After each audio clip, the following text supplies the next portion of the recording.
Quand la Chine a révélé son porte-avions le plus avancé, le Fujian, ce devait être une démonstration de confiance, un message au monde entier que Pékin pouvait désormais rivaliser avec les États-Unis en mer. Mais alors que les catapultes du Fujian lançaient leurs premiers chasseurs furtifs dans le ciel, quelque chose d'autre est apparu discrètement, délibérément, dans la baie de Subic, aux Philippines. Ce n'était pas un porte-avions. Ce n'était pas un destroyer. C'était un sous-marin à propulsion nucléaire, un vestige de la guerre froide réinventé en l'une des armes les plus meurtrières au monde, l'USS Ohio. Et en faisant surface à ce moment précis, l'Ohio n'a pas seulement fait une apparition, il a envoyé un message calculé. La menace la plus dangereuse n'est pas ce qui navigue au-dessus des vagues, mais ce qui avance invisible sous les eaux. Ce geste a humilié Pékin, perturbé sa victoire médiatique, et rappelé à tous les stratèges navals que les États-Unis n'ont pas besoin d'éclipser la Chine, il leur suffit de la surpasser intellectuellement. L'USS Ohio, un monstre silencieux. L'USS Ohio fait partie des plateformes les plus redoutables de la marine américaine. Son apparition pendant la présentation du Fujian n'était pas une coïncidence. L'événement chinois visait à montrer la nouvelle capacité de Pékin à projeter sa puissance loin de ses côtes. Mais il a fini par mettre en lumière la suprématie américaine dans le domaine que la Chine redoute le plus, la guerre sous-marine. L'Ohio appartient à la légendaire classe Ohio, conçue à l'origine pour transporter des missiles nucléaires balistiques pendant la guerre froide. Mis en service en 1981, il constituait autrefois un pilier central de la dissuasion nucléaire américaine. Mais entre 2002 et 2006, il a été entièrement transformé, converti d'un sous-marin lanceur d'engins SSBN en sous-marin lanceur de missiles de croisière SSGN. Une transformation révolutionnaire. Ces 24 tubes Trident ont été remplacés par des systèmes capables de transporter jusqu'à 154 missiles de croisière Tomahawk. Pour donner une idée, cela représente plus de puissance de feu de précision que la flotte entière de nombreuses nations. Chaque Tomahawk peut parcourir près de 1600 km, frapper avec une précision chirurgicale et détruire des cibles militaires fortifiées, centres de commandement, sites de missiles, infrastructures stratégiques. Mais sa force ne réside pas uniquement dans ses armes. 2 de ces anciens tubes de missiles ont été convertis en chambres d'éjection pour les Navy SEALS, permettant à 66 commandos d'être déployés avec leur matériel sans que le sous-marin ait besoin de remonter à la surface. C'est un hybride, transporteur furtif de missiles, centre de renseignement et plateforme d'opérations spéciales. Et, grâce à son réacteur nucléaire, il peut rester en immersion pendant des mois, limité uniquement par la résistance de l'équipage et les provisions. Ainsi, quand un sous-marin comme l'Ohio fait surface dans une zone tendue comme la mer de Chine méridionale, ce n'est jamais un hasard. C'est un message. Une humiliation pour Pékin. Quand l'USS Ohio est apparu à Subic Bay, le timing était parfaitement calculé.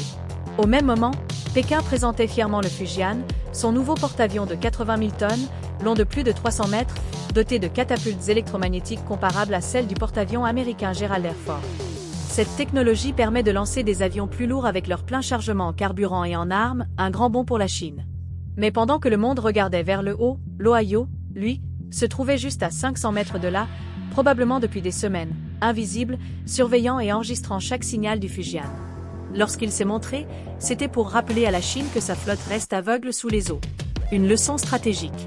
En théorie, l'USS Ohio aurait pu tirer ses 154 Tomahawk avant même que le Fujian ne réalise qu'il était visé. Chaque missile aurait pu anéantir une base, un radar ou un navire d'escorte avant toute réaction chinoise. Le message était clair. Vous pouvez construire des géants visibles. Nous contrôlons les profondeurs. L'apparition de l'Ohio dans un port philippin n'était pas seulement une démonstration militaire, mais aussi un signal politique. Les alliances comptent.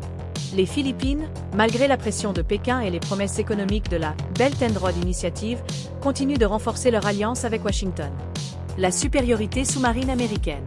Les États-Unis disposent aujourd'hui de 53 sous-marins d'attaque, 14 sous-marins nucléaires lanceurs d'engins, 4 sous-marins lanceurs de missiles de croisière comme l'Ohio.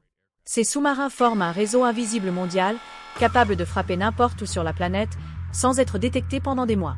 Pendant que la Chine mise sur la puissance de surface, porte-avions, destroyers, navires amphibies, les États-Unis dominent le domaine invisible.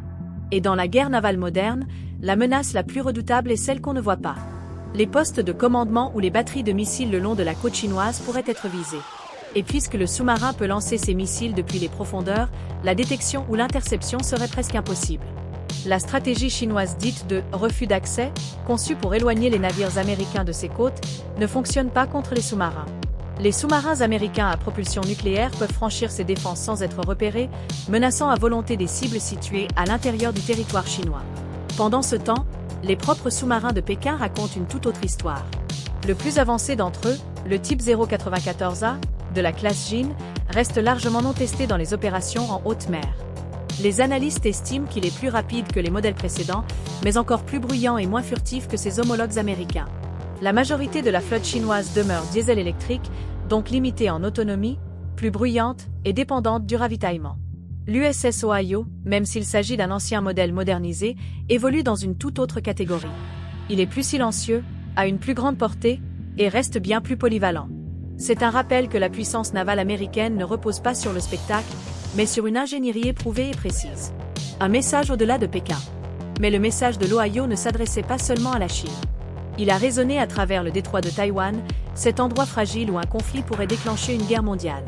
La montée en puissance navale de la Chine, y compris la construction du Fujian, est principalement pensée en fonction d'une opération contre Taïwan, qu'il s'agisse d'une invasion, d'un blocus, ou des deux points pourtant, toute opération amphibie vers Taïwan exposerait la plus grande faiblesse de la Chine. La nécessité de protéger des centaines de navires de transport et d'assaut en pleine mer. Et c'est là que les sous-marins américains deviendraient décisifs.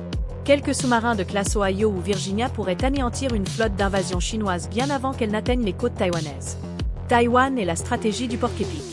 Taïwan, de son côté, renforce ses défenses selon la stratégie dite du porc-épic. Rendre toute attaque si coûteuse qu'elle en dissuade la Chine. Sa proximité avec des alliés américains garantit que les sous-marins des États-Unis seraient en permanence à portée de frappe. Mais les enjeux ne sont pas que militaires. Sur le plan économique, Taïwan fournit les semi-conducteurs les plus avancés du monde, une industrie dont la Chine comme les États-Unis dépendent. Pékin considère Taïwan comme une province rebelle, mais dépend aussi fortement de ses exportations. En 2022, la Chine représentait plus de 40% du commerce de Taïwan, principalement dans le domaine de l'électronique. D'ici 2025, cet équilibre s'était déplacé vers les États-Unis, mais la dépendance demeurait, liant ainsi la puissance économique au risque militaire. Le vrai sens de la présence de l'Ohio. C'est ce qui rend l'apparition silencieuse de l'USS Ohio si efficace. Ce n'était pas seulement une démonstration de dissuasion, mais aussi une assurance donnée aux alliés comme Taïwan, les Philippines et le Japon. C'était un rappel.